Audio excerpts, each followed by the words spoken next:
প্রচার করে বেড়ান এবং অত্যন্ত সৌভাগ্যের কথা যে সে সময় তিনি কংগ্রেসকে পাশে পেলেন এবং তারই ফলে এই 20শে জুন একটা আইনসভায় যে একটা ভোট নেওয়া হলো, সেই ভোটে সাব্যস্ত হলো যে বাংলা ভাগ হবে।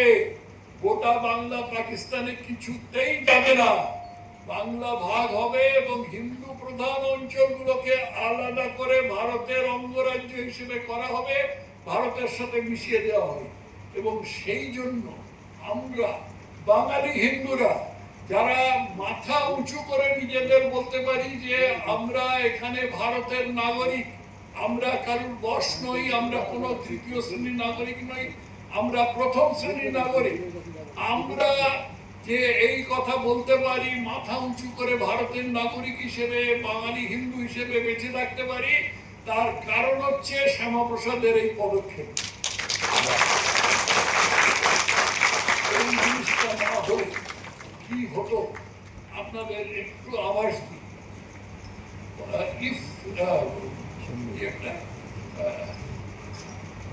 ইফ হোয়াট বা এরকম একটা কথা আছে ইতিহাসে, এটা যদি না হতো তাহলে কি হতো? এটা যদি না হতো, গোটা বাংলা যদি পাকিস্তানে যেত, তাহলে আসামও পাকিস্তানে যেত। আসাম বাংলা পাকিস্তানে গেলে পরে পরবর্তীকালে পূর্ব পাকিস্তানে যা হয়েছে তাই হতো। আপনারা কেউ জানেন না হয়তো, আমার যে বইটি আছে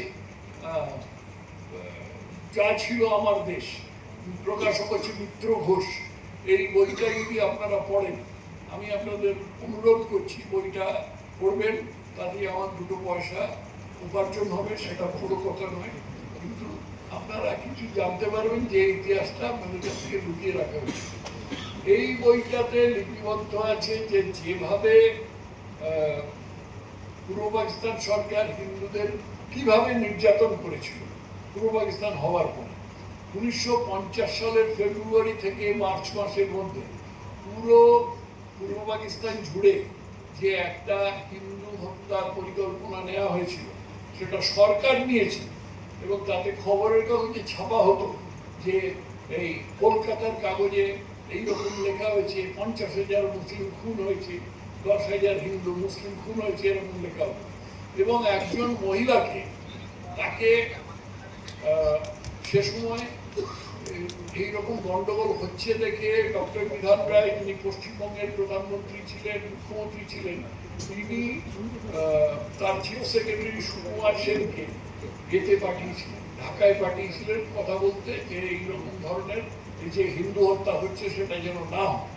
সুকুমার সেন যখন ঢাকায়, ওখানকার চিফ সেক্রেটারি আজিজ আহমেদ, এবং এই আজিজ আহমেদই এই দাঙ্গাটা লাগিয়েছিলেন, আজিজ আহমেদের সঙ্গে কথা বলছেন, সেই সময় আজিজ আহমেদের সাথে যখন সেক্রেটারি বসে কথা বলছেন, সেই সময় এক মহিলাকে সারা গায়ে মার্কিউরোক্রোম বলে একটা ডাই আছে, একটা ওষুধ আছে, সেই মার্কিউরোক্রোম মাখিয়ে দেয়, আগে ছিল আর কি, এখন চলে না, সেই মার্কিউরোক্রোম লাগিয়ে পুরো সেক্রেটারিটা ঘোরানো হলো এবং বলা হলো যে ইনি একজন মুসলিম মহিলা, কলকাতায় থাকতেন, হিন্দুরা দুটি স্তন কেটে নিয়েছে, সেই জন্য আপনারা যা উচিত মনে করেন।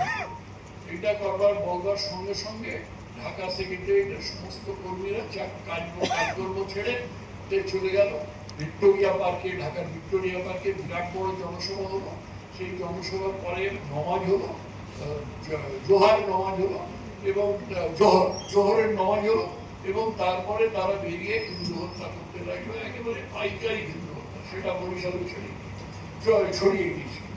একটা উদাহরণ বলে, একটা ঘটনা বলে শেষ করি, যে একটা বড় ব্রিজ আছে, তখন নাম ছিল অ্যান্ডারসন ব্রিজ, এখন কি নাম হচ্ছে জানি না।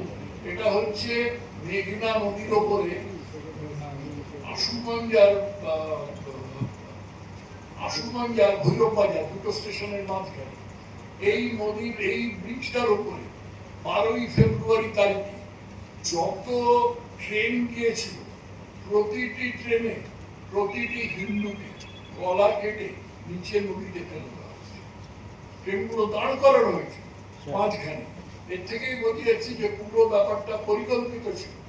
এই ব্যাপারটা ট্রেনগুলো মাঝখানে দাঁড় করিয়ে ফেলে দেওয়া হয়েছিল।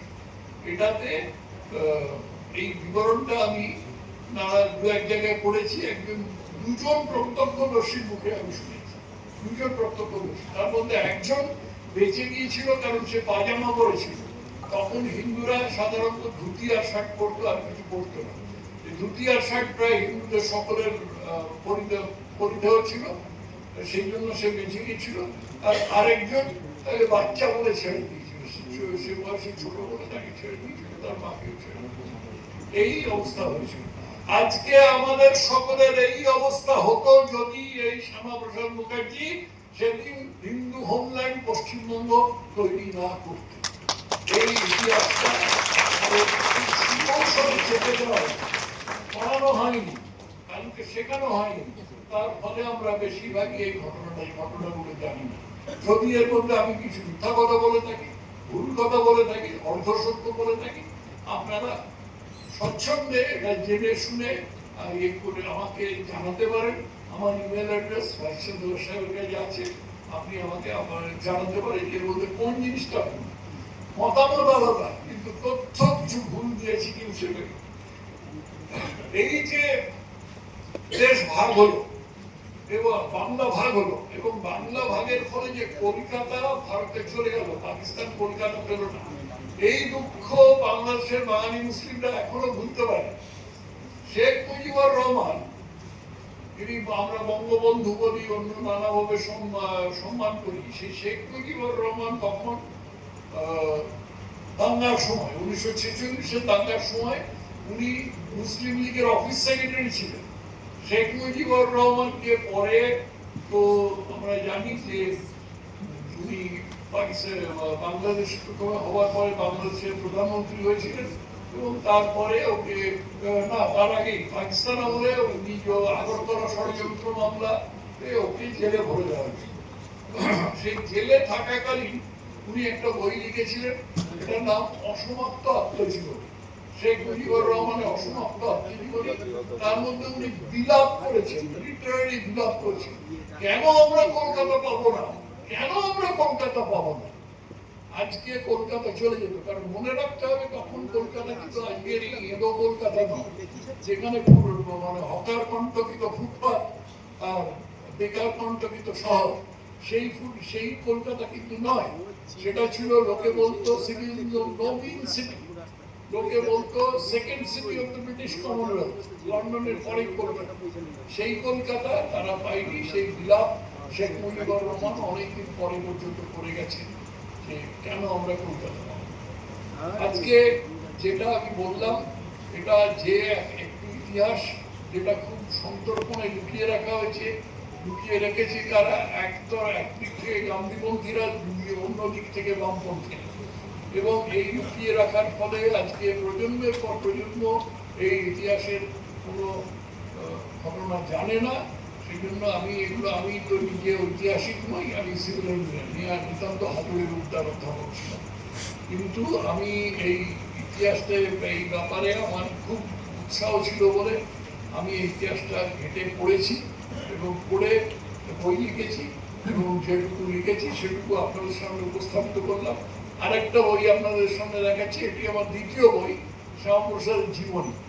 এখন শ্যামাপ্রসাদের জীবনী নিয়ে মানুষের কৌতূহল লেগেছে, কারণ শ্যামাপ্রসাদ যে দল শ্যামাপ্রসাদ প্রতিষ্ঠা করেছিলেন, সেই দল পরে যে রূপ পরিগ্রহ করেছিল, অর্থাৎ ভারতীয় জনসংঘ থেকে ভারতীয় জনতা পার্টি হয়েছিল, সেই ভারতীয় জনতা পার্টি আজকে পশ্চিমবঙ্গে ক্ষমতায় আসে, তার ফলে আজকে শ্যামাপ্রসাদের উপর লোকের মানুষের উৎসাহ হয়েছে। এটিও মিত্র ঘোষ প্রকাশিত, আপনারা যদি পড়েন আপনারা উপকৃত হবেন, আমিও উপকৃত হব। আমি মিত্র ঘোষের আজকে এইটুকু বলে আমি আজকে শেষ করছি। অনেক অনেক